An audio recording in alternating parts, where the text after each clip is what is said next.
Buenos días a todas y a todos. Estamos aquí para iniciar este debate sobre la regulación del mercado eléctrico. Yo tengo el honor de presidir como director del Departamento de Análisis Económico y del ICAE este debate, que es un debate de mucha actualidad. La subida de los precios de la electricidad está teniendo lo que yo diría casi una alarma social. Y en este sentido está teniendo ya repercusiones sobre la inflación y muy probablemente sobre el crecimiento. En primer lugar, quiero agradecer la presencia de nuestros invitados, de nuestra invitada externa, Natalia Fabra, una auténtica especialista en estos temas, y también la amabilidad de nuestro otro invitado, de Diego Rodríguez, del Departamento Vecino de Economía Aplicada, y de Miguel Sebastián, por ofrecerse ser parte de nuestro departamento. Son todos investigadores muy valiosos y expertos en el tema que se han dedicado de una forma u otra al estudio de la regulación del mercado eléctrico y por tanto serán de una gran utilidad para enmarcar y discutir los distintos elementos. Como es una iniciativa del ECAE y del Departamento de Análisis Económico, queremos que la discusión se base en fundamentos puramente académicos, aun siendo conscientes de la expectación que este tema, dada la actualidad reciente, ha causado y la variada audiencia que tenemos, y por eso os pido a los panelistas que tratéis de transmitir de una forma sencilla todos estos elementos del debate sobre la regulación, que son esencialmente complejos. No obstante, esto se trata de una dificultad añadida, pero confío plenamente en las cualidades divulgadoras y pedagógicas de nuestros ponentes. El mercado eléctrico es un mercado peculiar. Su funcionamiento y sus características lo hacen ser un mercado diferente. Por eso es un mercado regulado, con unas características específicas que no ocurre en otros mercados. Esto ocurre en España y en el resto de los países, y por eso es un mercado regulado. Pero ¿cuáles son sus causas? Voy a hacer una pequeña presentación sobre cuáles son esas causas y también, bueno, pues luego en el debate probablemente saldrán todos estos temas otra vez.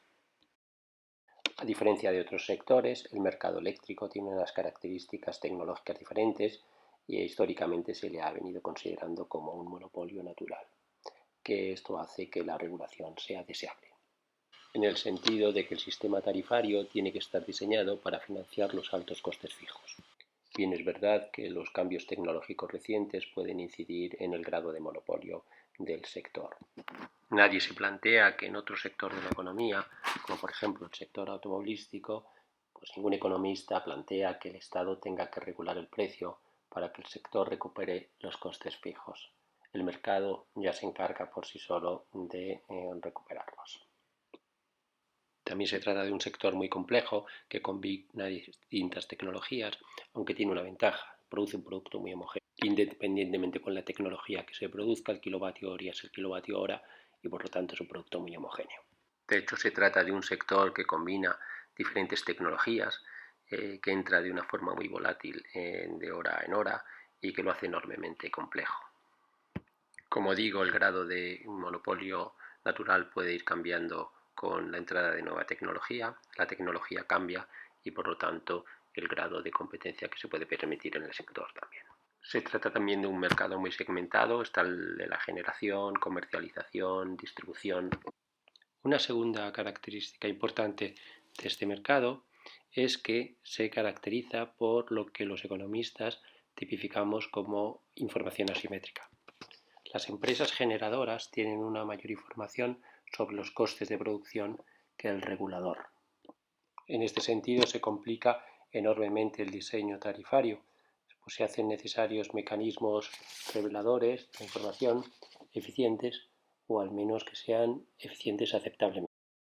En este sentido, las subastas marginalistas es un mecanismo ampliamente utilizado. Subastas marginalistas en el sentido de subastas del último precio. El último coste marginal es el que marca el precio y se aplica a todas las tecnologías con menores costes marginales. Teóricamente y prácticamente es un mecanismo muy importante, porque teóricamente garantiza las condiciones de eficiencia bajo ciertas condiciones, garantizando la revelación correcta de los costes por parte de las empresas. Y por otra parte, desde un punto de vista práctico, es un mecanismo que se está utilizando en los países de nuestro entorno. De hecho, la Unión Europea es el que recomienda, bueno, no solo el que recomienda, es el que obliga. Hoy por hoy es el sistema que está vigente, aunque bien es verdad que la Unión Europea está abierta a posibles propuestas y modificaciones en este sentido.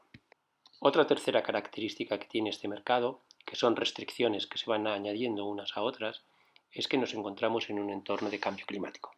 Un tipo de regulación nueva es necesaria que vaya encaminada a la transformación energética y en el que se desincentive el uso de las tecnologías fósiles e incentive al cambio por tecnologías renovables bajas en consumos de CO2. Esto podría ser realizado por lo que los economistas conocemos por un impuesto piguviano. Pero quizás el mecanismo que empíricamente más se ha utilizado es establecer alternativamente un mercado de derechos por el uso del carbono, en los cuales se establecen una serie de derechos. Es el mecanismo que se usa en la Unión Europea y que recientemente, por el hecho de que esos derechos se van reduciendo, se van imponiendo condiciones más estrictas, el precio de esos derechos está subiendo. Esto genera una pequeña paradoja que quizás sea de corto plazo y consiste básicamente en que igual que se establecen derechos medioambientales, pero aparte el mercado eléctrico, dada el sistema de subastas marginalistas, el precio de los derechos se añade al coste marginal y va al precio final de todas las tecnologías, emisoras o no emisoras de CO2. Esto es una paradoja porque está creando un desincentivo en el uso de la energía eléctrica en relación a otras energías, en especial a las que se usan en el sector de transporte, como el gasoil y la gasolina, y están generando un desincentivo al uso del coche eléctrico. Pero esto puede ser a lo mejor una paradoja de corto plazo, ya que en el largo plazo la subida de los precios energéticos pueden estar incentivando el uso de inversiones en tecnologías asociadas con la energía renovable. Este es el marco general que es compartido por casi todos los países de nuestro entorno, pero luego está el marco específico, el que afecta a cada país, y es que es básicamente el que es el paso del precio mayorista al precio minorista. Esto también genera un marco regulatorio y es el que afecta a los consumidores. Es específico de cada país y en España es que se denomina por los costes regulados. Se componen de los peajes de distribución, que son los pagos por los usos de las redes, y otros cargos, que en algunos son cargos históricos que se añaden, como son los déficits de tarifa históricos o las primas de renovables comprometidas en el pasado. Y que esto ha supuesto un sobreprecio pues en el caso de España. También están los impuestos. Bueno, antes de entrar en esto, es interesante saber también el grado en que esos peajes y cargos van a la cuota fija o a la cuota variable, porque lo que subyace es si se hace con un esquema de pago fijo en relación al término de potencia o con una cuota variable de acuerdo con la energía consumida. También aquí habría alguna consideración de política a tener en cuenta que podría ser relevante. Y luego están todos los impuestos que se añaden. El IVA, que se ha rebajado del 21 al 10% transitoriamente. Luego está el impuesto de generación, que también se ha quitado. Y está el impuesto especial de electricidad, que sigue vigente. Y aparte hay otra cuestión que es específica también de cada país y es la cuestión de si se puede crear un mecanismo estable que no siga los altibajos del precio de mayorista, sino que de alguna forma aplane esas subidas y bajadas.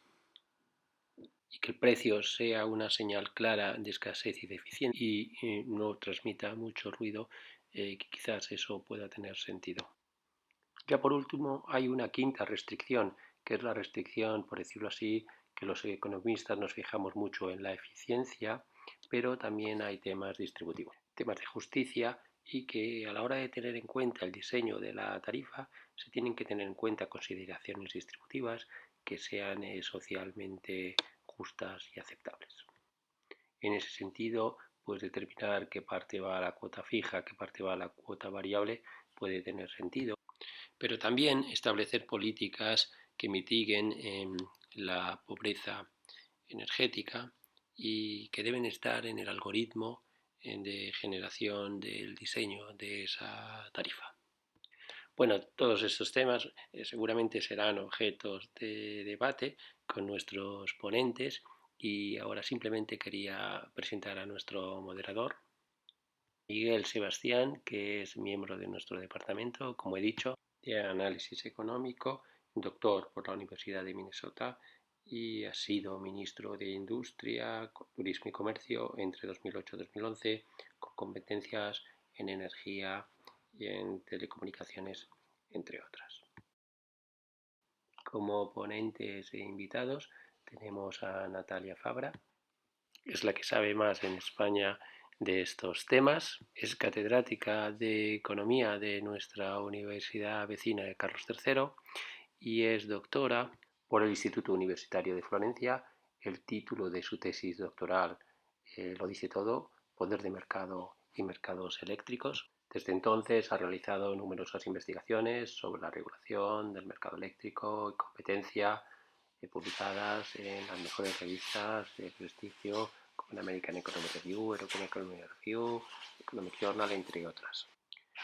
Y aparte de su labor investigadora, yo destacaría que es miembro del Grupo Asesor de la Dirección General de la Competencia de la Comisión Europea y tenemos la suerte de que es miembro del Consejo Asesor en Asuntos Económicos del Ministerio de Economía y Transición Energética. Dispone de fondos de investigación del European Research Council y ha sido visitante en las universidades de Berkeley, Oxford, Northwestern. También destacaría que ha sido galardonada con el Premio Sabadell Herrero al mejor economista español menor de 40 años. Con lo cual, sin duda, su aportación será relevante en este debate. Por otra parte, Diego Rodríguez es catedrático del departamento vecino de Economía Aplicada, Estructura e Historia de la Universidad Complutense de Madrid. Es investigador asociado en FEDEA, director del área de Economía Digital y Energía, es investigador en el campo de la regulación de mercados y economía industrial. Y sus trabajos han sido publicados en revistas de prestigio de ámbito nacional e internacional. Ha realizado estancias en las universidades de Harvard, Cambridge y Warwick. Ha sido consejero de la Comisión Nacional del Mercado de la Competencia y ha sido miembro de la Comisión de Expertos sobre Escenarios sobre Transición Energética.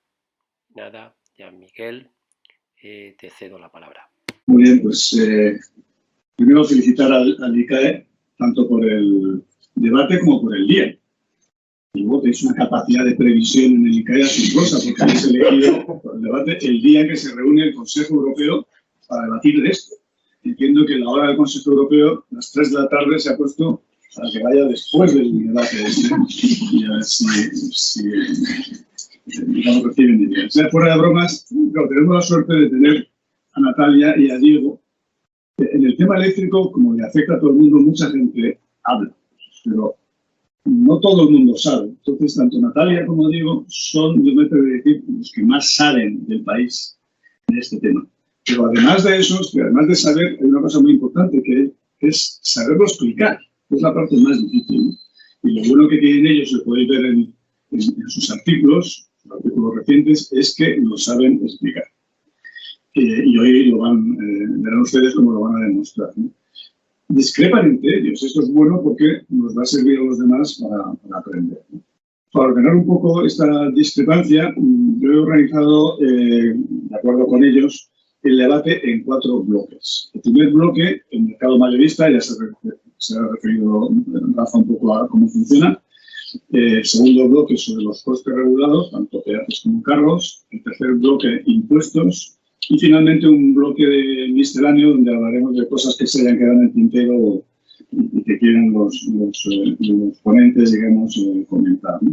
Bueno, el primer bloque, evidentemente, va a ser el más largo, ¿no? No lo vamos a hacer al mismo tiempo, pero nuestra idea, evidentemente, es acabar todo el acto a las 2, para lo cual, como queremos dejar oportunidad de preguntas de la audiencia, pues tendremos que ceñirnos a los tiempos. También intentar hablar un poco alto, porque yo sé que a veces no es fácil, para que recoja bien el volumen para los que lo estén siguiendo online, ¿no? Pues, empecemos por el mercado mayorista, que es en parte donde está la madre del cordero, ¿no? Yo creo que las preguntas, un poco las ha hecho también Rafa, es si el enfoque marginalista, que siempre lo consideramos como el más eficiente para todos los mercados, si lo mantenemos o no para este mercado con estas características específicas. Y en particular, cómo integrar, porque aquí hay muchas diferentes tecnologías, las tecnologías que tienen un coste marginal cero, casi cero, en este modelo, digamos, marginalista, que es lo que se llama popularmente los beneficios caídos del tiempo. No sé quién quiere empezar. Diego quiere empezar. Sí, me parece bien que empieces. Seguro que tenemos, digamos, la crítica. No podemos hacer. Bueno, antes que nada, muchísimas gracias por la invitación. Es un placer estar hoy aquí, de verdad. Un placer, y además también un placer compartir con Natalia, la verdad, esta mesa o este debate, o como lo queramos llamar. Seguro que discrepamos en algunas cosas y en otras no. Supongo que no discreparemos en todo, pero en cualquier caso discrepar, como has dicho Miguel, pues está bien, porque también da lugar un poco a ver, bueno, pues distintas opciones que están sobre la mesa, porque hay distintas opciones.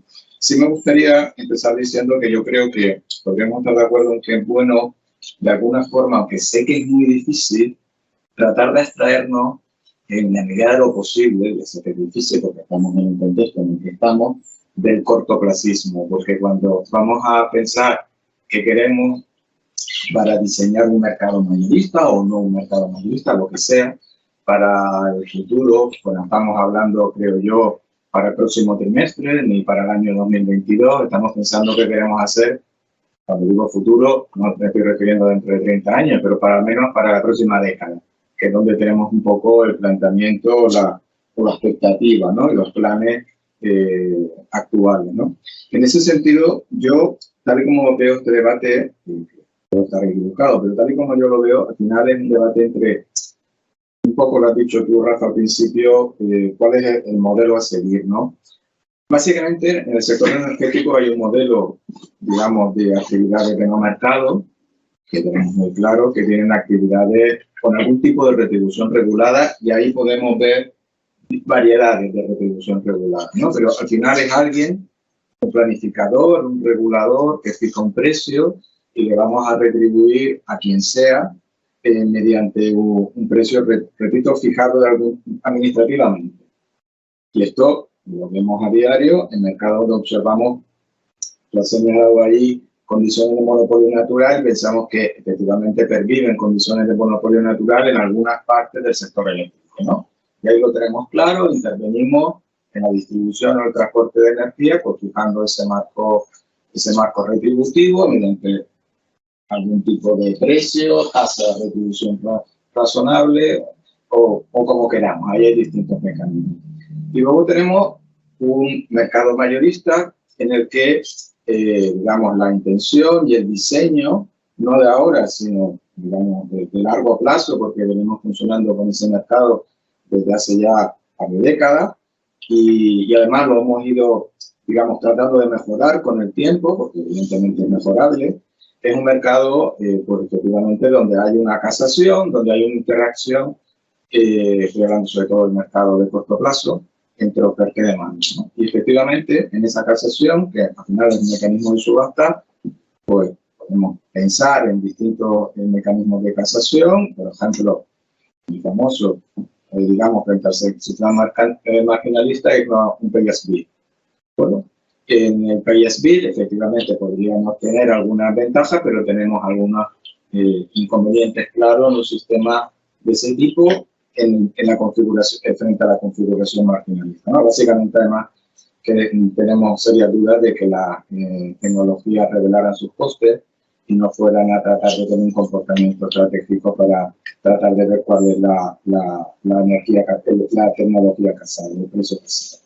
En cualquier caso, la configuración marginalista pensamos que proporciona, porque eso es lo que nos dice la teoría económica, eficiencia estática, ¿vale? Es decir, al final no garantiza que en todo momento la energía servida es aquella que está producida por las unidades con menores costes, ¿no? Eso que habitualmente llevamos la orden de mérito en el caso del sector eléctrico, y también nos proporciona eficiencia, como decía, eficiencia dinámica, ¿no? Incentivos a la entrada. Incentivos a la entrada, que quiere decir que puede desplazar algunas tecnologías y también proporciona señales de precio para favorecer la entrada de una tecnología. ¿Desplaza tecnologías? Sí, por ejemplo, el carbón, por un caso, no opera en España porque ha habido una prohibición a funcionar el carbón, ¿vale? Ahora mismo no opera porque ha sido desplazada del mercado. Bueno, no porque se haya prohibido que el carbón entre en el mercado, simplemente porque es una tecnología, porque internalizamos costes, evidentemente, de emisiones, que ha sido desplazada. Y pensamos que es muy importante las señales de dinámica, las señales de entrada, porque aquí hay una cierta cuestión que a lo mejor no somos conscientes, y es que estamos transformando el sistema. Y por tanto, transformar el sistema implica dar señales muy potentes a la entrada, porque si no, no se transforma. Es decir, simplemente quería indicar muy rápidamente un par de números. Con el PNIE, con el Plan Nacional Integrado de Energía y Clima, no me lo puedo creer o no, pero es lo que plantea el PNIE, a 2030 frente a 2020, la fotovoltaica tiene que multiplicar por 4,3 veces la potencia instalada. Tiene que pasar de 1 gigavatios, para evitar los miles, tiene que pasar de 9 gigavatios a 39 gigavatios. La termosolar se tiene que multiplicar por 3,2, de 2,3 a 7,3. La eólica tiene que aumentar en 32 gigavatios, de 28 a 50, perdón, he dicho 32, 22, por 1,8. La hidráulica tiene que entrar, porque tiene que entrar bombeo, y el bombeo es hidráulico. Tiene que pasar de 3,3 a 6,8, tiene que aumentar más del doble. Todo eso no entra gratis, ni entra porque queramos que entre, entra porque hay que darle incentivos a la entrada. Pues, si te parece, Diego, yo lo retomo por ahí. Precisamente en el 2030, los futuros del mercado eléctrico en estos momentos están cotizando a 34 euros megavatio hora. Esos 34 euros a megavatio hora es la media anual. Si uno se fija en las horas de, por ejemplo, producción solar, con distintas simulaciones de tal con supuestos del precio del gas y el CO2, de tal manera que nos generen un precio medio anual de 34 euros megavatio hora. Mis simulaciones indican que las horas solares, el precio capturado por la energía solar fotovoltaica va a ser de 11 euros megavatio hora. ¿Esa es una señal correcta para la inversión en solar? Absolutamente no. Las subastas que se celebró precisamente ayer y la que se celebró en enero reveló, y las subastas también es un mecanismo para revelar de forma adecuada, en ausencia de todo el mercado, cuáles son los costes medios de esas tecnologías, costes medios porque son subastas que se realizan antes de que se lleve a cabo la inversión, por lo tanto lo que está en juego realmente es tanto el coste fijo como el coste variable y por lo tanto nos están revelando el coste medio. Pues bien, esas subastas nos han revelado que el coste medio está en el torno de los 30 euros megavatio hora. Quiere decir que si esas centrales operaran en el mercado a los precios que previsiblemente va a arrojar el mercado mayorista, pues no cubrirían sus costes medios. Esto es un ejemplo más de por qué el mercado marginalista, si bien tiene unas propiedades muy positivas, estoy absolutamente de acuerdo contigo, en concreto, en el corto plazo necesitamos que haya eficiencia en la producción, es decir, necesitamos despachar primero las centrales de menores costes y solo recurrir a las centrales de mayores costes variables siempre que sea necesario para cubrir la demanda, por lo tanto es un mecanismo eficiente para asegurar la eficiencia en el corto plazo, pero nada nos asegura que el coste marginal de la unidad marginal revele un precio que sea adecuado para retribuir los costes medios de, como decía Rafa, la altísima variedad de tecnologías que coexisten en el mercado eléctrico. ¿Por qué el coste marginal de una central de gas, por cierto, altísimamente volátil como estamos viendo estos días, es el adecuado? para retribuir a centrales nucleares, a centrales hidroeléctricas, a centrales renovables. Ese coste marginal nada tiene que ver, en exceso o por defecto, con los costes medios del uso de las tecnologías. Una manifestación de ello es, por ejemplo, creo que también lo has mencionado, la necesidad de pagar a las centrales pagos de capacidad. ¿Por qué? Porque las centrales marginales, típicamente en estos momentos las centrales de ciclo combinado de gas, si compiten entre ellas, el precio que van a establecer en ese mercado va a ser su coste marginal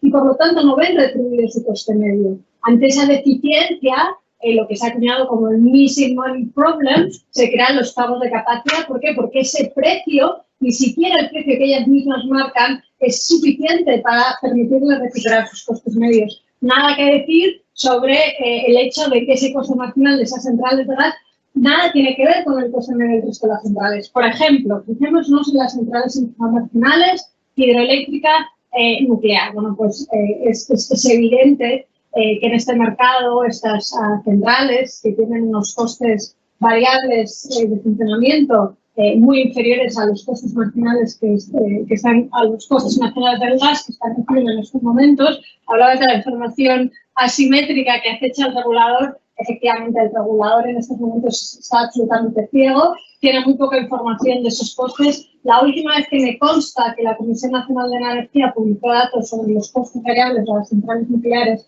y de las centrales hidroeléctricas, creo que aportó datos del entorno de los 18-19 euros para el coste variable de las centrales nucleares y, si no me equivoco, el entorno de los 9-10 euros megavatio hora para las centrales hidroeléctricas. A los precios a los cuales ahora mismo y también durante los últimos años, de manera menos destacada, están vendiendo su producción, pues sus tasas de rentabilidad son altísimas. Eso no es algo nuevo, eso lo sabemos desde hace muchísimo tiempo. Y estos días estaba releyendo, porque la verdad es que su lectura siempre aporta datos y es muy sugerente del libro blanco, como sabes, que se publicó por encargo del entonces gobierno, se le encargó a Ignacio Pérez Arriaga, al equipo del ICAI. Bueno, pues ellos mismos ya en el 2005 decían lo siguiente, me vais a permitir que lo lea en relación con este tema.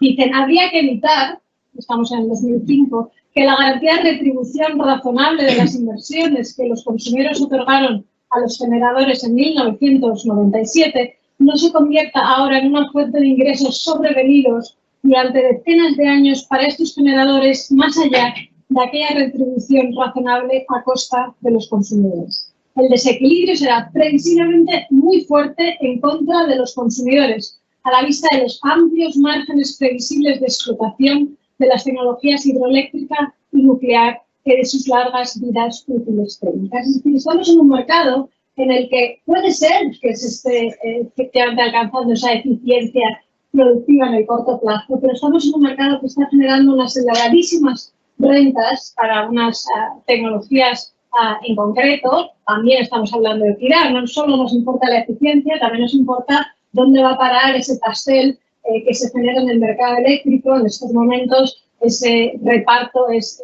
muy adverso en contra de los consumidores y del conjunto de la economía por todos los efectos sistémicos que todo ello tiene. Por lo tanto, eficiencia, pero problemas de equidad, eficiencia estática, pero no necesariamente dinámica, porque si a esas tecnologías renovables no les aportamos mecanismos como los que están aportando a través de las subastas que les permita tener una estabilidad en el precio que van a recibir a lo largo de su vida útil, estabilidad que les permita acceder a las fuentes de financiación, estabilidad que le permita reducir sus costes de financiación y, en definitiva, trasladarlo en forma de menores precios a los consumidores a través de las subastas, esas inversiones no van a tener lugar. Por lo tanto, en resumidas cuentas, mercado marginalista, sí, por supuesto, cuanto más limpio y competitivo, mejor, para asegurarnos que en el corto plazo la producción se lleva a cabo con las tecnologías más eficientes, pero pongamos en marcha otros mecanismos que permitan reajustar la retribución de las distintas tecnologías, insisto, de las distintas tecnologías, porque no todas ellas tienen por qué recibir un mismo precio, dado que sus costos son distintos y dado que los servicios que aportan al sistema son distintos.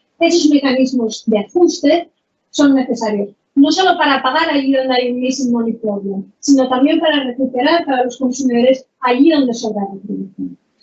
Bueno, entonces, como has abierto todo el elenco de aspectos, son muchos temas, vamos a ver.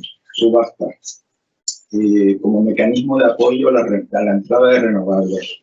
Eso no está en cuestión. Pero Es decir, perfecto. Diego, no lo llamemos apoyo, porque no es un apoyo. A ver, vamos a ver. La introducción de renovables ahora mismo del sistema eléctrico está viniendo por dos vías. Una vía mercado.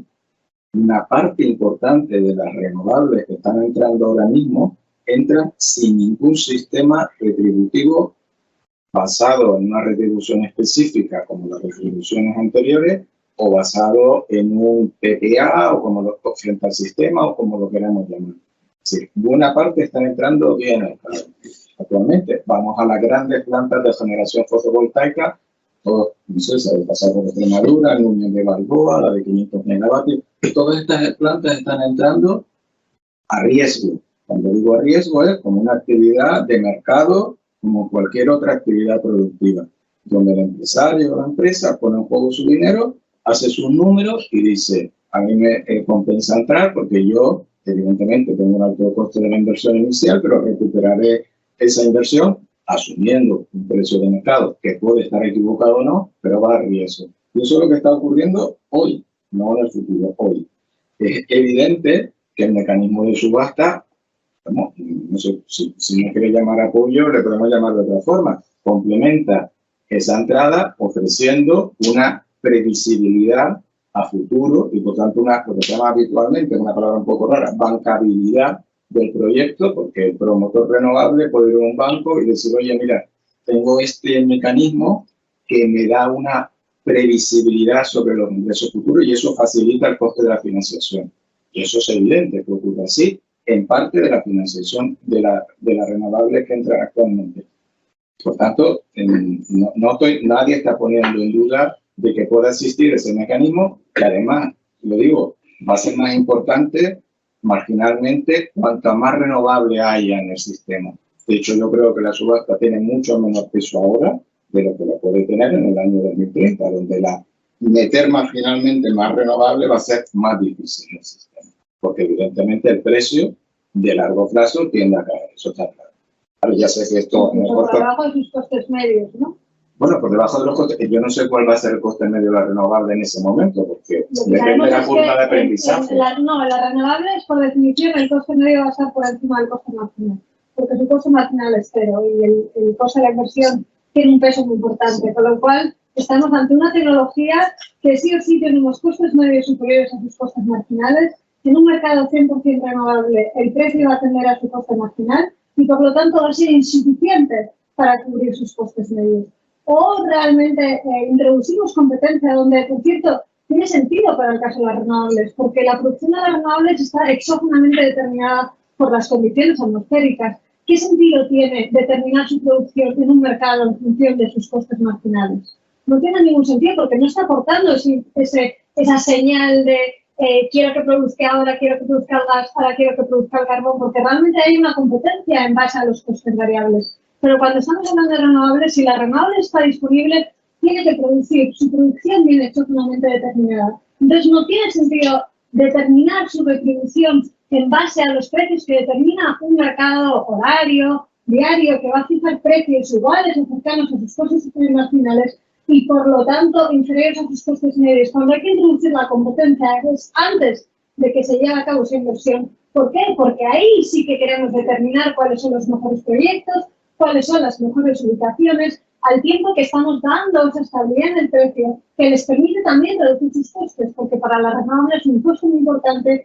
es el coste de la financiación. En la última subasta hemos visto ayer que las principales empresas del sector no han participado en la subasta. Por supuesto, hay distintas interpretaciones que explican este hecho. Una de las posibles razones es porque las grandes empresas pueden financiar sus propias inversiones con su propio balance o tienen acceso más fácil a los mercados de capital que empresas más pequeñas. Bueno, pues las subastas lo que nos están poniendo en manifiesto es que son fundamentales para abrir el mercado a otras empresas que no sean las grandes empresas del sector, porque para ellas sí que es fundamental el acceso al capital y sí que es fundamental el coste financiero. Por lo tanto, más allá de todas las cuestiones relativas a la eficiencia dinámica, a la eficiencia estática, a la necesidad y a la conveniencia de que los precios reflejen los costes medios y no más y no menos, las subastas también nos aportan esa vía para abrir al mercado a otros agentes y conseguir que estemos en un mercado menos concentrado que el que venimos teniendo durante todos estos años. Sí, es decir, no está en cuestión ese asunto. Es decir, lo que podemos valorar es cuál es el papel relativo de la entrada vía subasta versus la entrada a mercado en el transcurso de los próximos años. Entonces, tú me haces un planteamiento de un sistema 100% renovable. Bueno, cuando lleguemos en el 2050, si llegamos a un sistema 100% renovable, estaremos en otro contexto. Entre medias, aunque no hayamos alcanzado el 100%, vamos a ver, como ya estamos viendo ahora, muchas horas en las cuales toda la demanda es cubierta con energías renovables y por lo tanto, de manera creciente, vamos a ver días y horas en las que el precio del mercado tiene determinado por el coste marginal de las por eso hay empresas que ante ese escenario prefieren venir cubiertas por un sistema de apoyo, ¿vale? Por un sistema complementario vía subasta, y hay empresas que prefieren, y evidentemente eso depende de la facilidad para financiarte, depende del costo del capital, y hay empresas que evidentemente es más grande y pueden acudir a mayor potencia. Y entonces ellos tienen financiación más barata, eso es evidente. Entonces pueden ir y decir, oye, yo este sistema de la subasta no me interesa, prefiero ir a mercado. Pero repito, eso no es problema. Es decir, la única cuestión es cuál es el peso relativo de uno y otro. Que vuelvo a decirte que en la medida en que la entrada de renovables sea más intensa, yo creo que no ahora, en el futuro, va a ser más importante el sistema de subasta. Precisamente por ese mismo fenómeno que creo que ambos estamos poniendo manifiesto, tú cuando has dicho que se produce un efecto de canibalización, ¿no? Pues cuantas más renovables hay, y en aquellas horas donde hay más renovables, mayor es la caída del precio y mayor es la disparidad que hay entre el coste marginal y el coste medio. Ese mismo fenómeno es el que estamos viendo ahora, pero dando la vuelta. El hecho de que el coste marginal de la tecnología marginal nada tiene que ver con los costos medios del resto de las tecnologías. Y ahora, podemos estar hablando del 2030, me parece que es fundamental. Como tú dices, estamos discutiendo no solo cómo tasar los precios en el mercado eléctrico en estos momentos, sino también cómo diseñar un mercado que acompañe de manera adecuada a la transición energética. Pero en estos momentos lo que estamos viendo es que el costo marginal de esa tecnología marginal, es decir, el gas, está fijando precios de 220 euros megavatio hora, que está sirviendo para retribuir a tecnologías cuyos costes son posiblemente una décima parte de eso, y que esa transferencia de rentas que puede estar en el entorno de unos 15.000 millones de euros al año, por encima incluso de lo que ha sido el precio medio de los últimos años, ya no estoy haciendo referencia a sus costes medios, no estoy haciendo referencia a los 36 euros megavatio hora que se estableció a través de los costes de la competencia. Si nos fijamos en la media de precios en los últimos años, ahora mismo se está produciendo una transferencia de unos 15.000 millones de euros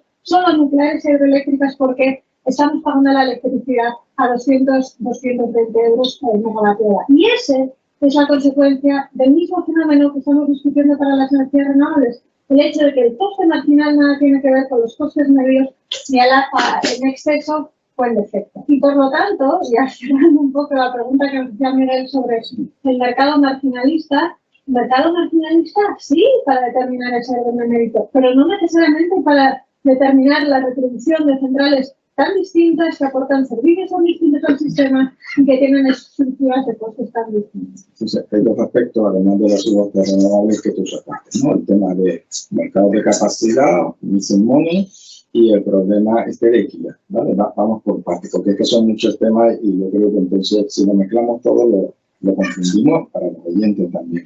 Es evidente que el mercado de corto plazo tiene un problema, el mercado marginalista, que es la señal de largo plazo para tecnologías de respaldo que quiere que se mantenga el sistema, y ahí estamos de acuerdo que la discusión hasta ahora no ha sido tanto una discusión vinculada a un exceso de pago como a un problema de pago, un problema de falta de señal de pago para tecnología marginal que queremos que se sostenga. Y estamos también Pero también porque el debate está un poco sesgado, ¿no? Entonces nos preocupamos del problema del mercado marginalista cuando eso genera un déficit de ingresos para las empresas, no nos preocupamos de los problemas del mercado marginalista cuando se genera un exceso de retribución a las empresas. Vamos por las dos partes. Entonces, las dos cosas hay que preocuparse, ¿vale? Por supuesto. Entonces, por el lado de efecto de ingreso, ha habido una discusión. ¿Por qué?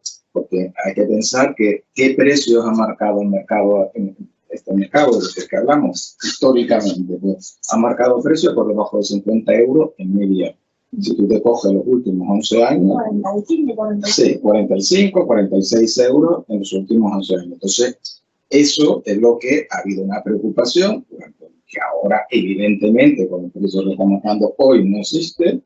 Bueno, existe, pero no de distinta forma, sobre si eso es suficiente para retribuir a la máquina. Pero eso es un tema, ¿vale? Entonces, pues está todo el tema, si tenemos que desarrollar unos mecanismos de capacidad, si no, cuándo, de qué forma, quién acude a ese mecanismo de capacidad. Pero perdóname que también. Y otra cuestión es, evidentemente, si el mercado marginalista, que como todos los mercados, no podemos que pretender que resuelva el mundo mundial, no podemos que resuelva todo a la vez. El mercado marginalista, lo que le pedimos es que resuelva determinados, digamos, problemas desde el punto de vista de la producción. Ahora, los problemas de equidad son distintos.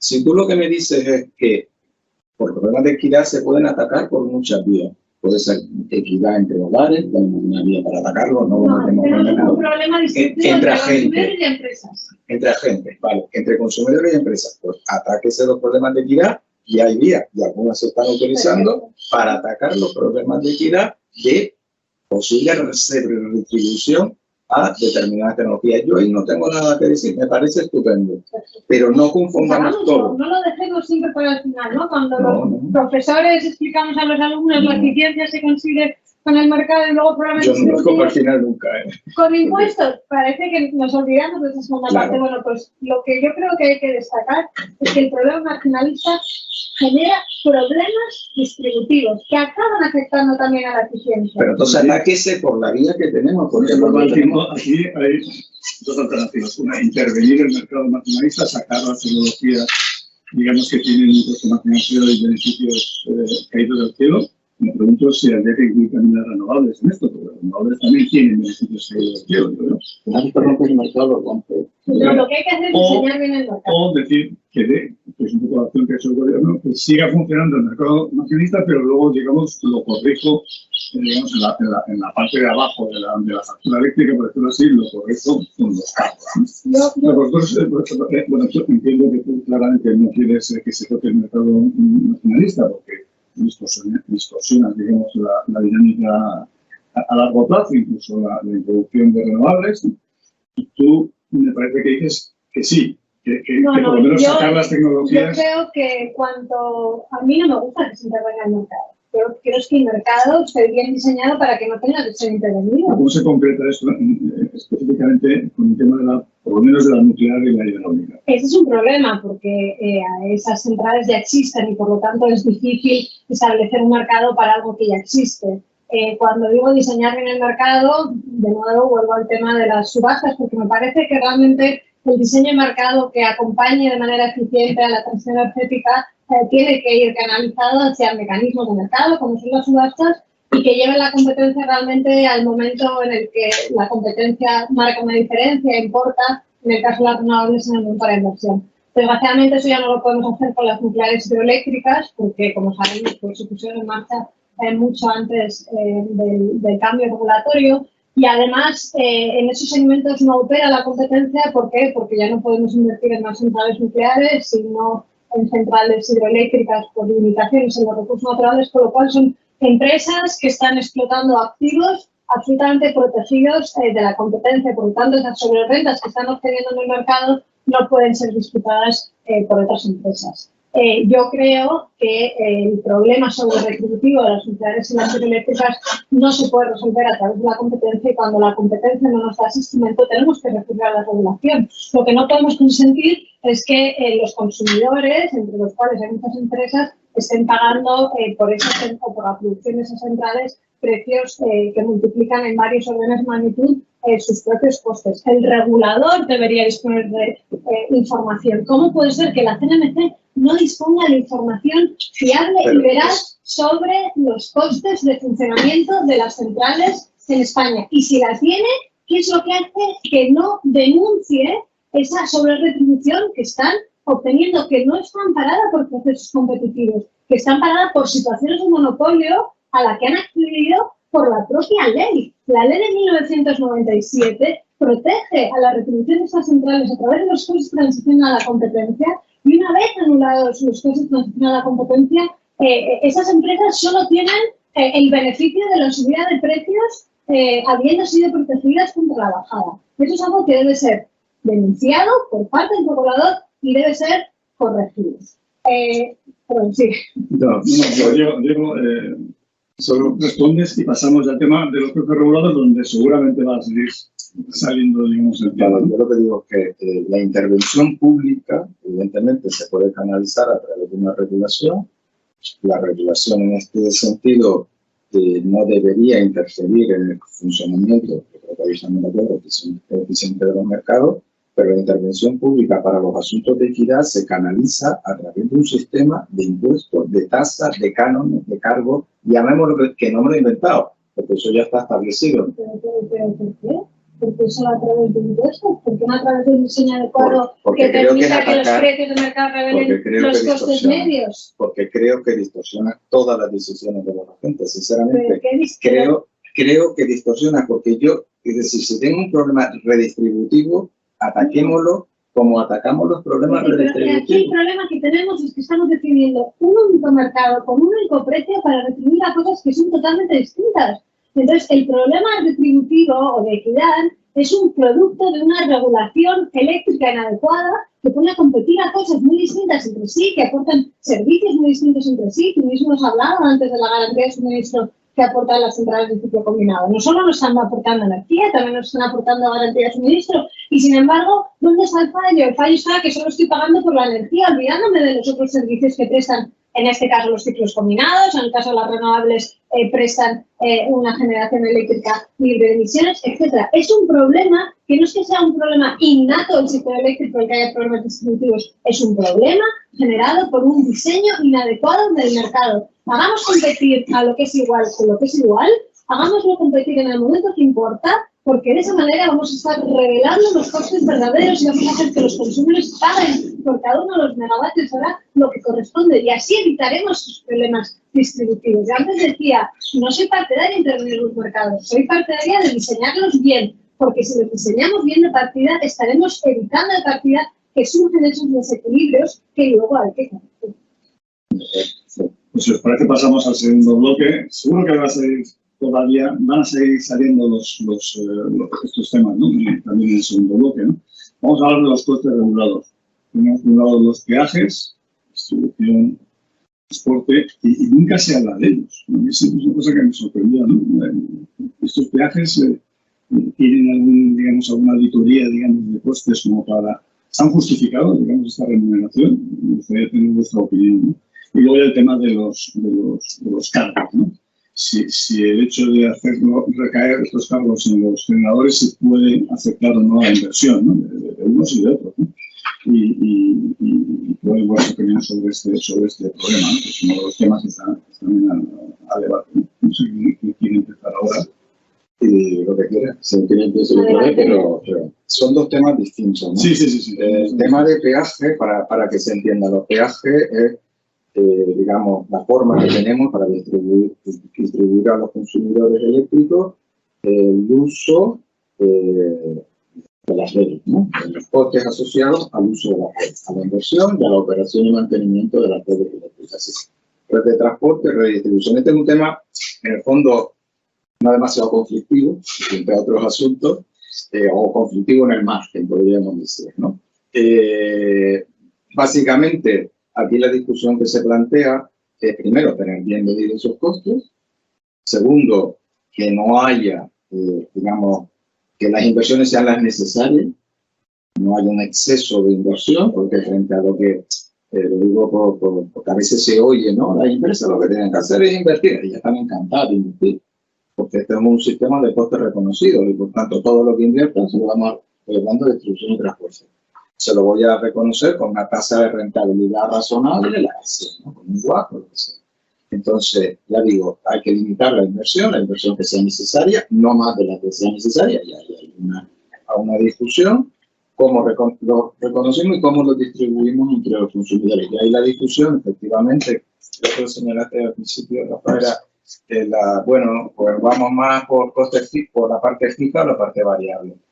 De hecho, hay una metodología nueva que ha entrado en vigor, que, bueno, el sector eléctrico, digamos, un año de cambio increíble, ¿no? En junio entró en vigor la metodología nueva de peajes y de cargo, y básicamente la de peaje apuesta por la parte fija, por el término de potencia, fundamentalmente en 3/4 partes, y 4/4 parte por el término variable. Básicamente, ¿por qué? Porque bajo la argumentación de que los costes de las redes son básicamente costes de naturaleza fija y por tanto la adscripción más eficiente de esos costes tiene naturaleza fija y por tanto tiene sentido a la parte fija del recibo vinculada a la potencia. Y los cargos, otra cosa. Los cargos es más discutible que parte fija que parte variable. Yo creo que ahí es más discutible. De hecho, el Ministerio, que es quien tiene la competencia, apostó más por la parte variable, por la parte del término de energía, porque la naturaleza de esos costes es distinta. Y entonces ahí sí que puede haber una cuestión más vinculada a cómo quiero yo que repartir entre los consumidores unos costes que tienen una naturaleza frecuentemente se dice política, ¿no? Porque efectivamente viene de básicamente tres cosas, que es del apoyo al sistema de generación renovable histórico, pre-2013, los costes también de extracostes en el sistema no peninsulares y los costes de la deuda. ¿Cómo se reparte el coste de la deuda entre los consumidores? Bueno, es más discutible, claro, ahí pues, puede utilizar varios mecanismos. Y la otra cuestión es si temporalmente esos cargos están en estos 6 meses, ¿no? Digamos, aliviados por un sistema de transferencia que viene de otros centros. Ese es un tema complicado, incluso jurídicamente muy complicado. Yo repito, los sistemas de transferencia me parecen bien, que pueden ir de ese mecanismo que es un poco extraño, porque no es un sistema impositivo al uso, ¿vale? Pero bueno, me parece un sistema como una especie de second best, porque yo preferiría un sistema impositivo de verdad. Es decir, oye, si hay un problema, digo porque está vinculado también a la sobreretribución, volvemos un poco a lo mismo, ¿no? Si hay un sistema, pues ataquemos el problema de sobreretribución, llamémosle win for profit, llamémoslo como quiera, por un sistema, digamos, más ortodoxo. Como mecanismo intermedio, bueno, tengo mis dudas, incluso jurídicas también, sobre el sistema que se ha diseñado, pero bueno, me parece un sistema, en la medida que tiene un carácter temporal, que pueda aliviar temporalmente el problema. Me parecería un sistema estructuralmente sólido. Vale. Bueno, sí, yo creo que hay dos cuestiones distintas, una cual es el monto total de peajes y cargos que se reconocen y otra es cómo eso se distribuye entre los distintos consumidores. Dos cuestiones que yo creo que se pueden...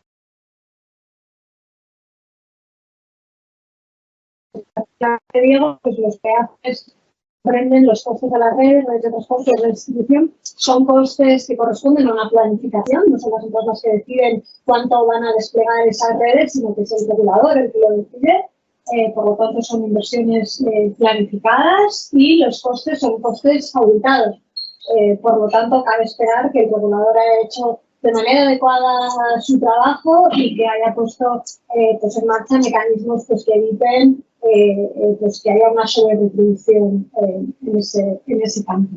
Luego tenemos los cargos, que es la financiación del déficit tarifario, que tiene mucho que ver, por cierto, con todo lo que hablábamos antes, ¿no? Porque si, como decía el libro blanco en el 2005, se hubieran puesto en marcha esos mecanismos de contratos por diferencias que hubieran evitado la sobreretribución de la nuclear y la hidroeléctrica, los cargos que estamos pagando ahora y el déficit tarifario que hemos pagado durante los últimos años, pues no hubiera sido tal, ¿no? Por lo cual estamos hablando de los cargos, pero en realidad también estamos hablando sin duda de lo que pasa en el mercado minorista. También está el RECORE, las primas a las energías renovables históricas, la cogeneración y los residuos y los costes extrapeninsulares. Si bien los costes de las redes de distribución y transporte están auditados por parte del regulador, que a mí me conste, quizás tú puedas tener más información al respecto, los costes extrapeninsulares no. Son un servicio que viene prestando una única empresa históricamente, Melco, GESA, que pasó a ser Endesa.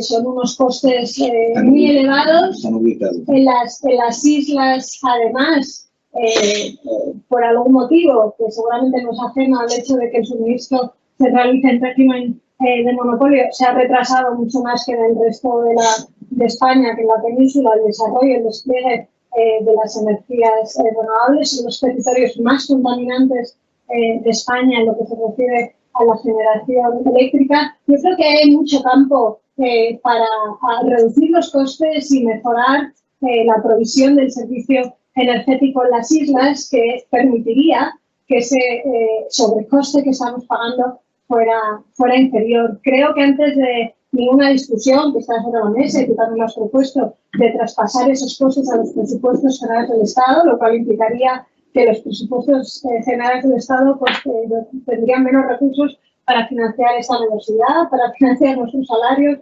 nuestra labor de investigación y la de tantísimos otros servicios públicos, y ese dinero lo tuvieran que dedicar para financiar ese sobrecoste extrapeninsular. Yo creo que antes de hacer eso, que creo que no está justificado y que creo que además quitaría presión para mejorar la eficiencia y la reducción de los costes extrapeninsulares, lo que debemos hacer es intentar reducir esos costes al máximo, hacer una auditoría que está hecha para que no se le pague más a Endesa de lo que realmente cuesta, o en situaciones de eficiencia debería costar ese servicio.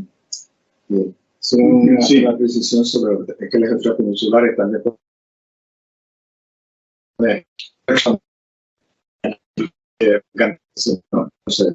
están aumentados los costes de hecho tardan muchísimo la liquidación definitiva, tarda años, porque la auditoría es súper minuciosa. El 50% van, como sabes, en los presupuestos generales del Estado desde hace muchísimos años, no que sea nuevo. Efectivamente, es un coste que responde. Siempre hay esta discusión sobre si al ser coste político no lo llamamos los presupuestos generales del Estado. Yo en algunos casos no lo tengo. No, político. No, a ver, entiendo. Voy a quitar la palabra político porque yo no es una palabra que tampoco me encante, pero es un coste derivado de decisiones por ejemplo, en el caso de la renovable, decisiones que se tomaron en su momento de política energética, en el sentido de, por ejemplo, en el caso del Recore, apoyar la entrada de determinadas renovables, estoy hablando de hace 10 años, 12 años, cuando estaban fuera de mercado. Todo es política energética. Bueno, no todo, pero bueno. Todo es política energética, también es política energética. Pero no te quedes con el nombre de si es político, no, quédate con la idea de que el sistema de transgeneración, el sistema de transgeneración de esta coste de la generación en las islas, en los sistemas no peninsulares, evidentemente lleva un extracoste y cubrir ese extracoste responde a un mecanismo de solidaridad. Pero también cuesta más un suministro eléctrico al Levante en Cataluña, donde hay unas concesiones de red muy importantes, estamos pagando los precios de los mercados de restricciones. ¿Por qué no pasamos eso en los presupuestos del Estado? No con esa diferencia, es decir, ¿por qué? Porque las centrales en un sistema aislado dependen en la actualidad, porque tampoco tienen gas, porque no puede llevar un tubo de gas hasta Canarias, depende fundamentalmente del fuel. Y el fuel, evidentemente, te baja los costos. Depende de no haber llevado a cabo las inversiones en energías renovables que se tenían que haber llevado en una isla, por ejemplo, como Menorca, rica en sol, rica en viento. ¿Cómo puede ser que toda la isla esté suministrada por la producción de una central altamente contaminante del Feroy en la colágena del puerto de Mahón? ¿Por qué eso se produce? Porque la empresa que está prestando el suministro en la isla de Menorca no ha tomado las decisiones adecuadas de inversión en las distintas tecnologías. Estamos incurriendo en un sobrecoste económico y en un sobrecoste medioambiental porque esas decisiones no han sido las adecuadas. A ver, sí, bien, de acuerdo. Es decir, actualmente se está introduciendo mucha energía renovable, de hecho mucho más en Canarias que en Baleares, porque Baleares tiene la ventaja de que tiene un cable eléctrico por la península, pero no un sistema propiamente aislado. Se están introduciendo en Canarias, digo, que realmente tiene propiedades de sistema aislado, precisamente con un sistema de subasta renovable específico, distinto del peninsular. ¿Vale? Entonces, y además con subvenciones del IDAE, es decir, con un sistema potente. Ya está de acuerdo en que se va tarde, ¿vale? De acuerdo, se va tarde, se va lento, si quiere. Tiene mucho más difícil introducir el sistema aislado, donde, por supuesto, la necesidad del backup, la necesidad de dar seguridad de suministro, claro, que no te la va a nadie, te la das tú mismo. Por tanto, tiene limitaciones técnicas evidentes. ¿Que debería haber sido más rápido? Bueno, pues eso no. Pero yo a lo que me estoy refiriendo es que ese extra coste, lo que está claro es que responde a un mecanismo de solidaridad. Los canarios tienen descuento en los billetes aéreos y nadie paga un suplemento de billete aéreo cuando tú vas por Ryanair y dices, ya no te vamos a cobrar 3 euros porque los canarios cuando cogen Ryanair les sale más barato. Pero ¿Vale? suministrar electricidad a sitios de Europa y suministrar electricidad en ciertas aldeas rurales de Galicia también es un sobrecoste. También, por supuesto, no se verá. Pero porque tienen que ser los contribuyentes y no los consumidores eléctricos los que contribuyan a esa solidaridad. Vale, yo creo sinceramente que son cosas no comparables. El problema es que mi impresión es que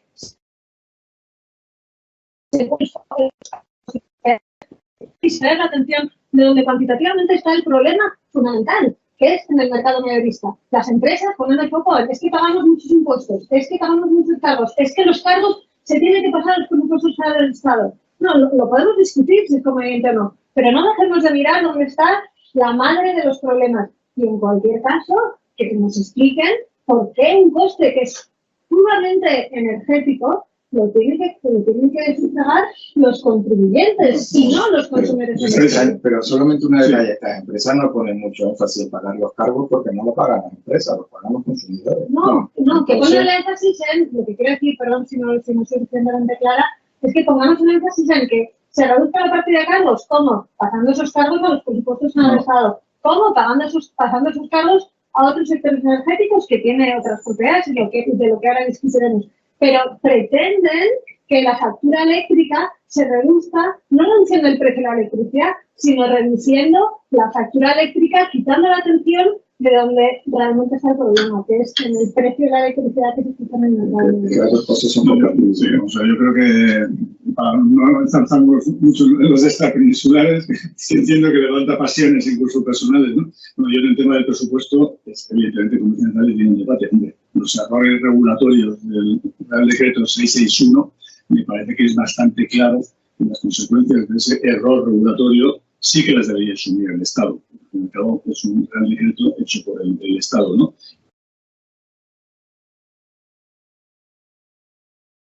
Porque es una decisión política, por eso sí que lo debería asumir el Estado. Las peninsulares, como me has dicho, tengo mi duda. Pero bueno, los dos habéis rehuido la pregunta de la decisión que se ha tomado para los cargos puede afectar a la inversión, aunque sea temporal, 6 meses de edad, puede estar afectando o afectar en el futuro la inversión, incluyendo la inversión en renovables. Esto Es que no son los generadores los que pagan los cargos. Los cargos lo pagan los consumidores. Y otra cosa es que este Real Decreto lo que está haciendo es que esté minorando parte de la sobredistribución que tienen los generadores y que ha decidido dedicarlo a sufragar parte de los cargos. Por lo tanto, los cargos lo pagan los consumidores y la minoración se ha utilizado para sufragar parte de los cargos, si no me equivoco, pagos por capacidad y no sé muy bien cómo está hecho el reparto, pero en definitiva lo que va a permitir es que los consumidores paguen menos por los cargos de los que pagarían en ausencia de esa minoración, pero los cargos lo pagan los consumidores, no los generadores. Sí, pero yo entiendo que tu pregunta es si se afecta la señal de inversión, ¿vale? Se afecta en el futuro. Vamos a ver. Claro, esto primero no lo sabemos. Primero no lo sabemos. Son tecnologías inframarginales las que principalmente son afectadas, tecnologías en las que no se va a invertir en cualquier caso. No va a haber más nucleares, no va a haber más grandes embalses. Por lo tanto, ¿cómo podemos estar afectando a los incentivos de la inversión de tecnologías en las que sí o sí no va a haber inversión? Pero vamos a ver, hay renovables que han entrado al mercado. Entonces, las renovables que entran y a mí no me parece correcto que hayan aplicado la minoración. Esa era la pregunta.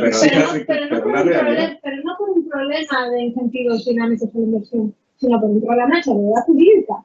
A diferencia de las nucleares y las hidroeléctricas, algunas de las renovables que están siendo afectadas por la migración son centrales que, como tú decías, antes han entrado a riesgo, las cosas les han salido bien, efectivamente ahora están siendo sobreretribuidas, pero les podían haber salido mal. Y si les hubieran salido mal, no podrían haber venido al regulador a decir, ya usted me compense, como por cierto sí que han hecho los ciclos combinados. Antes hablamos de los incentivos a la inversión. Yo creo que el exceso de capacidad instalada que hay en ciclos combinados es, de nuevo, una demostración de que este mercado no genera incentivos eficientes a la inversión, puesto que también genera estos boom que luego se traducen en estos bugs. Pero volviendo a esta cuestión, yo no estoy de acuerdo que hayan afectado a las energías renovables. Por cierto, el proyecto de ley de minoración del CO2 no afectaba a las energías renovables porque solo aplicaba a las centrales que hubieran entrado en funcionamiento antes del 2003 y, por lo tanto, quedaban fuera la mayor parte de las energías renovables. A mí me ha sorprendido esta simetría en el trato, ¿no?, desde el proyecto de ley de minoración del CO2 y el Real Decreto de minoración del gas. Conceptualmente deberían ser cosas muy similares y, sin embargo, se ha aplicado de manera distinta. Claro, pero como se ha hecho así, ante la pregunta de si eso afecta a la señal de inversión, la respuesta es que inevitablemente va a afectar. Afecta la confianza de los agentes. Es decir, lo que nunca sabremos, o muy difícil, por lo menos no lo sabemos ahora, a lo mejor lo terminamos sabiendo en el futuro, es hasta a qué medida se erosiona la confianza en el mercado. Claro, a la gente diga, oye, es que esto es un cambio regulatorio sobrevenido, oye, yo ya no vuelvo a entrar.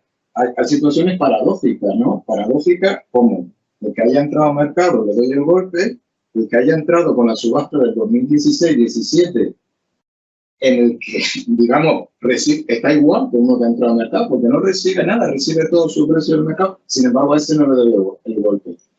Hombre, al final también te dice, oye, pues por si acaso entra en mecanismo de subasta, porque vete a saber si luego te exoneran en el futuro de un corte regulatorio. Es decir, aunque en el día a día reciban el mismo ingreso, pero vete a saber si hay alguna sorpresa. Entonces yo creo que eso es inevitable que introduzca incertidumbre.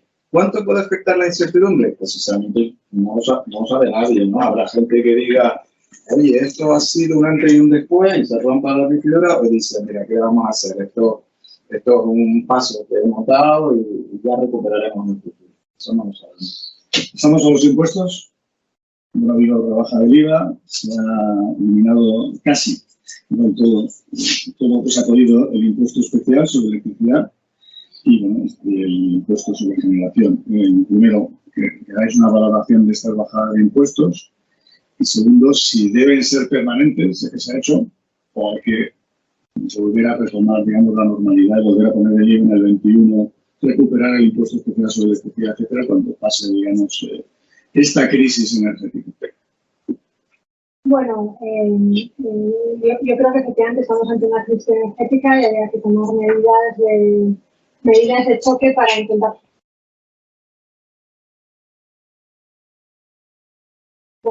impuestos. Por ejemplo, el impuesto a la generación del 7% es un impuesto que acababa recayendo sobre el consumidor. Las empresas pagaban este 7%, pero lo trasladaban de manera íntegra a los precios de mercado mayorista, por lo tanto, que lo acababa pagando era el consumidor final. A mí me parece que generaba una distorsión y, por lo tanto, yo sería partidaria de que se eliminara de manera permanente.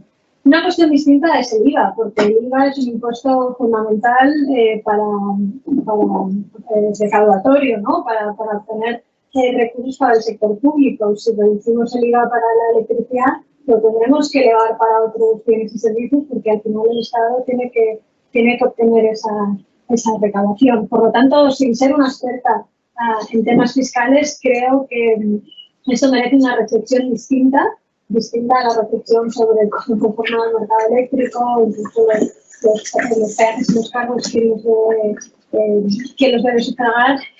Lo que sí que creo es que, como decía antes, no se debe derivar a la fiscalidad los problemas del sector eléctrico. Pretender reducir la factura eléctrica reduciendo el IVA no es reducir el precio de la electricidad, es hacer que paguemos menos impuestos a la electricidad y, por lo tanto, que eso se traduzca en menores servicios públicos o, si no queremos reducir los servicios públicos, en obtener esa recaudación a través de otras vías. Entonces, únicamente pues poner de manifiesto pues eso, que la función de los impuestos es principalmente no solo recaudatoria, también una función muy importante medioambiental, de corrección de externalidades. En el sector eléctrico, en parte, está solventado a través de pues, los precios al carbono. No hemos hablado, creo que no hemos mencionado el Fondo Nacional de Sostenibilidad del Sistema Eléctrico. Como sabéis, parte de los cargos del sistema eléctrico se van a repartir entre los distintos sectores energéticos. En cierta manera, lo que va a hacer por la puerta de atrás es un reequilibrio fiscal, porque va a suponer una subvención al consumo de electricidad, hay una imposición al consumo de gas y de petróleo. Yo hubiera preferido que eso se hubiera hecho a través de la vía fiscal, como realmente impuestos floridianos, es decir, que hubieran sido función de la tasa de emisión y no únicamente de las unidades energéticas, pero creo que va en la dirección correcta, porque va en la dirección de fomentar el consumo de la electricidad, fomentar la electrificación y por lo tanto también juega ese papel de corrector.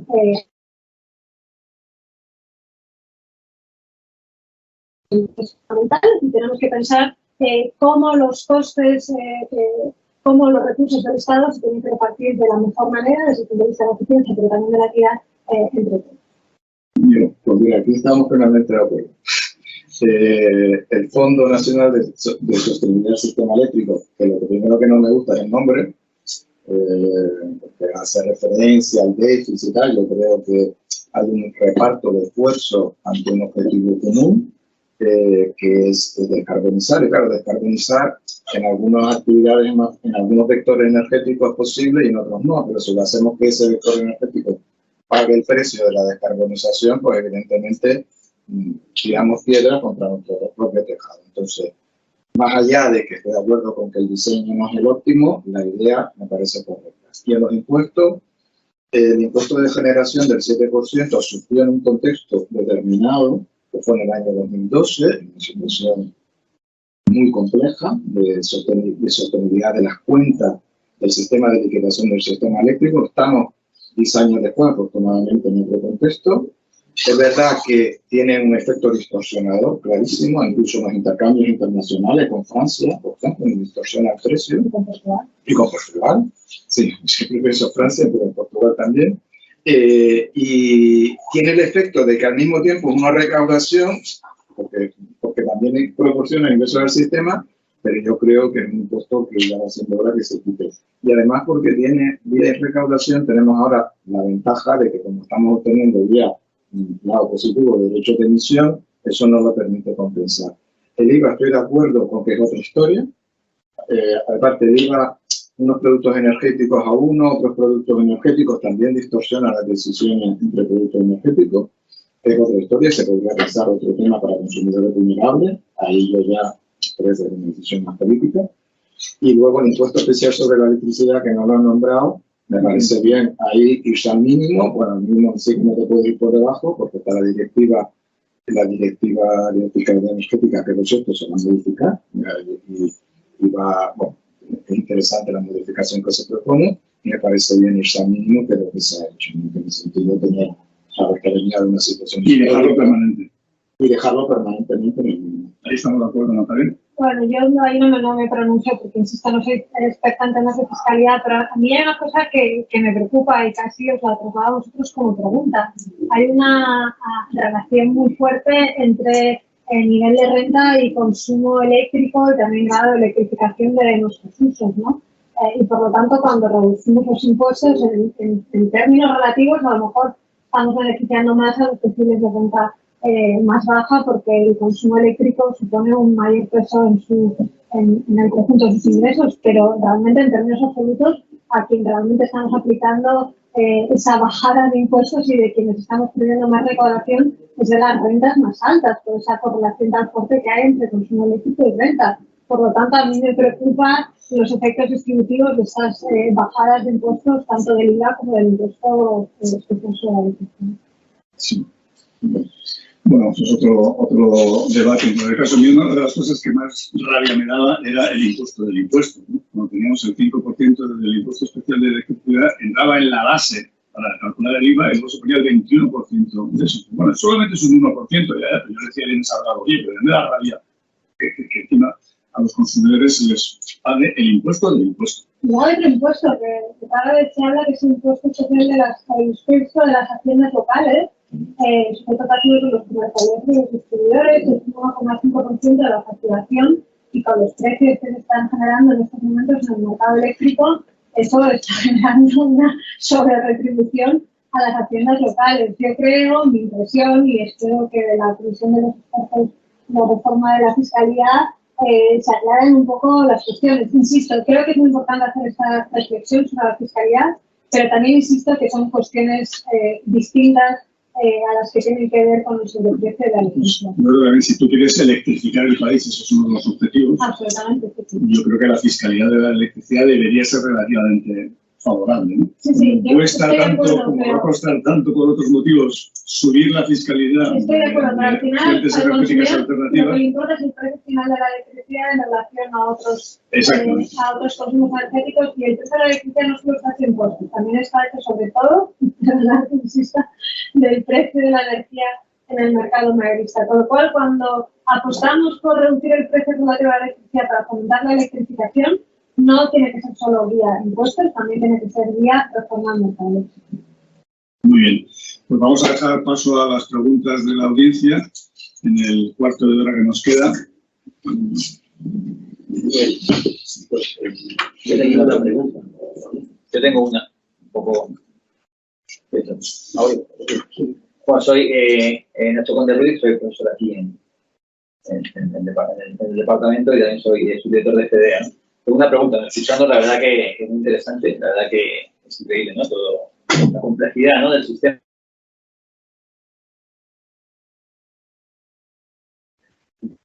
Yo soy una nuclear, vale, imaginemos que yo soy una nuclear, yo lo que veo es que ahora me estoy forrando, básicamente por el tema del gas, por el tema de los derechos de emisión y tal, pero por otro lado veo que no en mucho tiempo me voy a dejar de forrar, porque de alguna forma la entrada de las renovables me va a, claramente, ya sabéis los futuros, me va a minorar los ingresos, ¿no? Entonces, claro, yo veo que, yo digo, ahora que me forro, me estáis, por así decir, me estáis como preocupados de que estoy obteniendo beneficios que hay del cielo, pero estáis, por otro lado, incentivando la entrada de renovables, y dentro de unos años, pues ya no me voy a forrar, ¿no? Entonces, un poco, no sé si esto es así o no.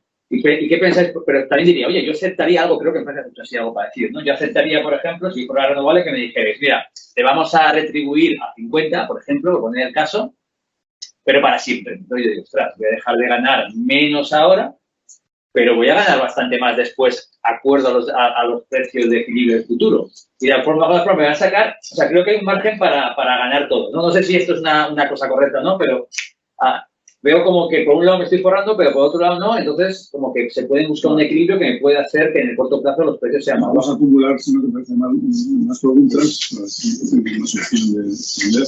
Yo tengo otra pregunta, una pregunta concreta sobre la posibilidad de crear un mecanismo estable, en el sentido de en España el precio de los consumidores, de las pequeñas empresas que vienen básicamente del mercado mayorista, sí que se fija el precio día a día, y cada día tenemos un precio diferente. Ya no solo por hora, sino de día, que tiene grandes altibajos, ¿no?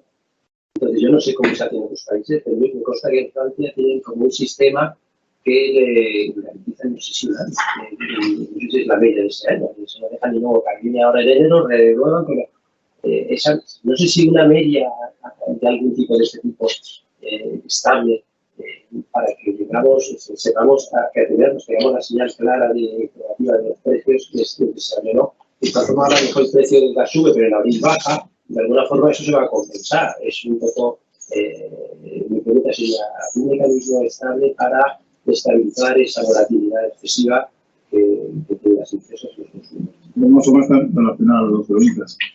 ¿Hay más? Sí, hay una pregunta que hace que supongamos que tenemos una central hidráulica que ha recuperado la inversión y cuyo coste total medio es cero.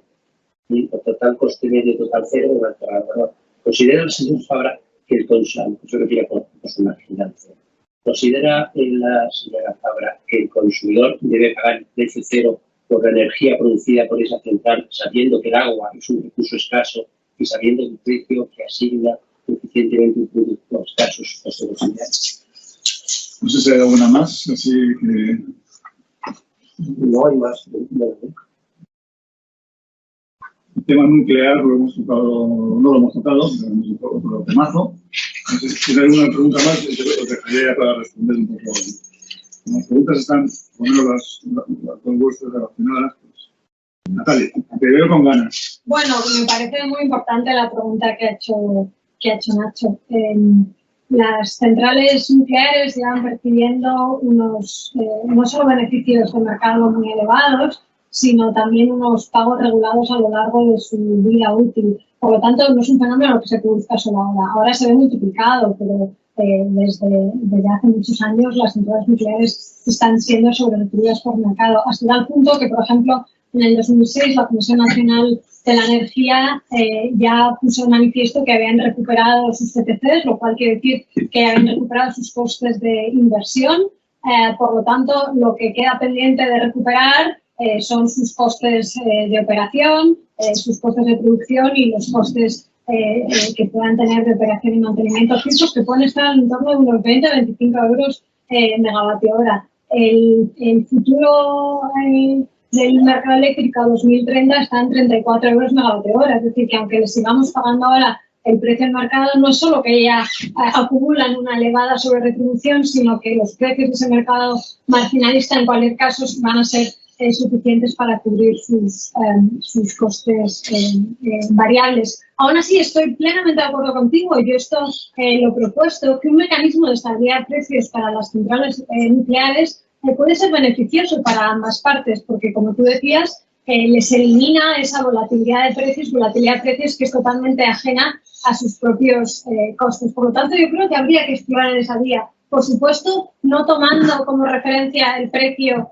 que quieren cobrar las empresas eléctricas, que en algunos medios he leído que quieren recibir un precio de 60 euros a megavatio hora, sino un precio que sea el adecuado. Y por eso es fundamental que el regulador disponga de esa información para que en esa negociación, en cuanto a cuál debe ser el precio al que sea retribuida la energía nuclear, pues haya un reequilibrio, digamos, de las fuerzas en la negociación. Y yo, por tanto, sería partidaria de explorar esas vías. En cuanto a la tarificación en tiempo real, pues yo creo que se escuchan señales muy contradictorias. Por una parte, el regulador, cuando hizo la revisión de los peajes en junio, nos decía pues, que el cambio intentaba enviar a los consumidores una señal de precios adecuada para que ajustaran sus pautas de consumo. Bueno, pues no hay mejor señal de precios que la señal de precios horaria que viene directamente del mercado mayorista, que es la que nos está reflejando cuál es el coste marginal de la generación, con lo cual yo no soy partidaria de matar esa señal de precios. De hecho, creo que la revisión de los peajes lo que ha hecho precisamente es matar en cierta medida esa señal de precios. ¿Por qué? Porque en el mercado mayorista español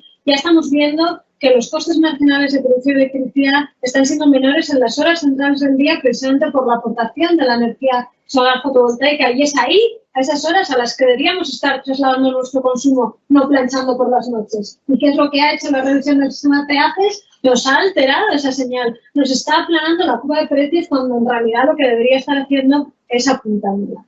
¿Hay un problema de volatilidad? Hay un problema de volatilidad en los precios horarios posiblemente, pero los consumidores pagamos una factura mensual. Con lo cual, si alguna volatilidad nos pudiera eventualmente importar, sería la volatilidad en las facturas mensuales, que en cualquier caso son volátiles porque nuestro consumo también es muy estacional.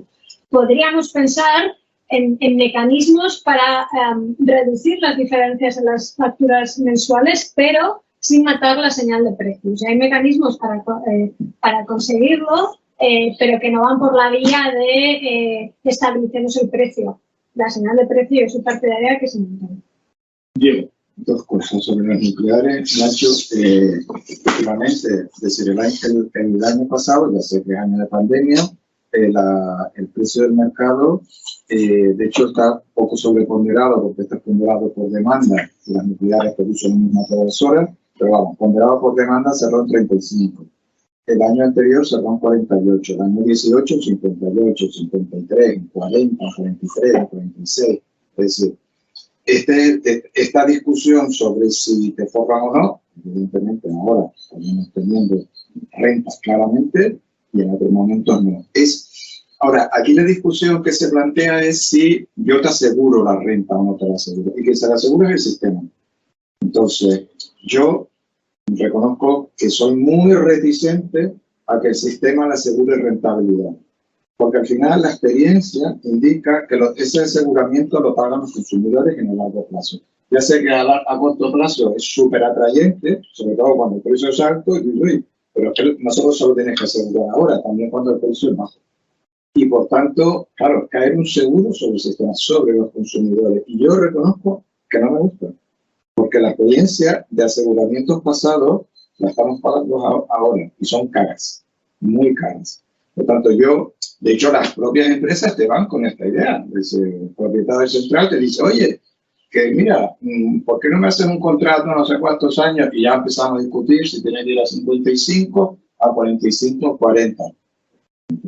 Impuestos que no existían en otro momento, la tasa de empresa de ahora no es la misma de tasa de empresa de hace unos años, ya hay cambio. Pero entras en esa discusión, y al final para que tú solo asegures. Yo prefiero, oye, tú mismo. Sobre el precio minorista, estoy de acuerdo con que aquí parte de la discusión es inevitable. No hay mejor señal de precio que un PVPC, pero estoy de acuerdo con que es muy difícil de gestionar y aplicar sobre el consumidor. Entonces, ya sabemos que hay de hecho una propuesta de cambiar el PVPC. Bueno, de momento hay una especie de consulta, que hay una propuesta, es una especie de tema ideas. Es que el problema es que el problema no es la volatilidad, el problema es el nivel de los precios, consumir volatilidad y nivel. Pero, a ver, pero al consumidor, Natalia, es evidente de que una transmisión tan directa, por mucho que tenga mucha, digamos, ventaja sobre la gestión de la demanda. Tú no sabes si te he leído en ese sentido. Es evidente la evidencia. En el mercado libre, donde se les da garantía de precios, no en esta coyuntura actual de elevadísimos precios del mercado libre, pero el mercado libre sistemáticamente ha establecido precios un 15 y un 20% superior a lo que suponía el PVPC. Los consumidores realmente demandan esa serie de precios si la demanda te la contratan a empresas aseguradoras, pero tiene que haber una señal de precios directa del mercado mayorista, que es el que manda la señal eficiente sobre cuál debe ser el consumo, sin que los consumidores hayan pedido explícitamente que quieren un aseguramiento. Los que lo quieran que lo compren, pero los demás no. Sí, pero hay que reconocer que aquí hay un problema, y es que son los consumidores vulnerables. Y entonces, el consumidor que quiere aseguramiento se va al mercado libre y paga el aseguramiento, porque tienes que pagar una prima para que te aseguren. Pero oye, ellos van más tranquilos. Vamos, yo estoy de acuerdo que sea, decir, más tranquilo. Pero lo que quiero decir es que si tú lo quieres pagar, tienes la opción de ir al mercado y tal. Pero es verdad que es que se da la paradoja de que un sistema que es inherentemente volátil, porque el precio del mercado es volátil y más que lo va a ser, porque si recurrimos a mecanismos como los de las subastas, porque cuanta más energía haya